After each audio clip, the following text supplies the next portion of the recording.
ज्यांना ट्रेकिंगची आवड आहे त्यांच्यासाठी AMK म्हणजेच अलंग मदन कुलन हा भारतातील महाराष्ट्रातील नाशिक जिल्ह्यातील सह्याद्रीच्या पर्वतरांगामध्ये असलेला हा एक लोकप्रिय ट्रेकिंग ट्रॅक आहे। 3 किल्ल्यांचा हा एक ग्रुप ट्रेक आहे ज्याला एकत्र AMK असे म्हटले जाते म्हणजेच अलंग मदन कुलन, ज्यामध्ये पहिला किल्ला आहे अलंग जो या ट्रेकचा स्टार्टिंग पॉइंट सुद्धा आहे। कळसुबाई वाईल्ड लाईफ सेंच्युरी म्हणजेच आपल्या वेस्टर्न घाटामधून हा ट्रेक चालू होतो। या किल्ल्यावर 2 केव्ज आहेत ज्यामध्ये जवळपास 40 लोक स्टे करू शकतात। एक छोटस मंदिर आहे आणि 11 वॉटर स्ट्रीम्स आहेत। आंबेवाडी या गावातून हा ट्रेक तुम्हाला स्टार्ट करता येतो आणि पुढे तुम्ही येऊन पोहोचता M म्हणजेच मदन या किल्ल्यावर। मदन हा किल्ला फेमस आहे त्यांच्या लॉंग ओपन रिज वॉक साठी। येथून तुम्हाला कळसुबाई शिखर सुद्धा पाहता येते। हा one of the most difficult trek मानला जातो। काही ट्रेकर्स जे आहेत ते संपूर्ण ट्रॅक जो आहे तो एका दिवसात पूर्ण करतात, तर काही ट्रेकर्सना हा सर्किट पूर्ण करण्यासाठी 3 दिवसाचा कालावधी लागतो। AMK मधील M म्हणजेच मदनगड या किल्ल्याच्या नावावरून या किल्ल्याला मदन हे नाव देण्यात आले, जे 4500 फूट उंचीवर आहे। मदनगडवरून तुम्हाला सनराइज आणि सनसेट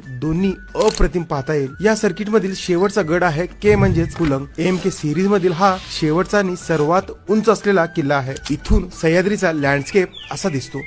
ज्यांना ऍडव्हेंचर पसंत आहे त्यांच्यासाठी AMK म्हणजे जणू स्वर्गच आहे, जिथे तुम्हाला कळसुबाई, सांदन व्हॅली, भंडारदरा यांचे स्टनिंग लँडस्केप पाहता येईल। ट्रेकची डिफिकल्टी हार्ड असल्यामुळे येथे खूप कमी ट्रेकर्स येतात, त्यामुळे तुमचा बकेट लिस्ट मध्ये AMK ला नक्की ठेवा।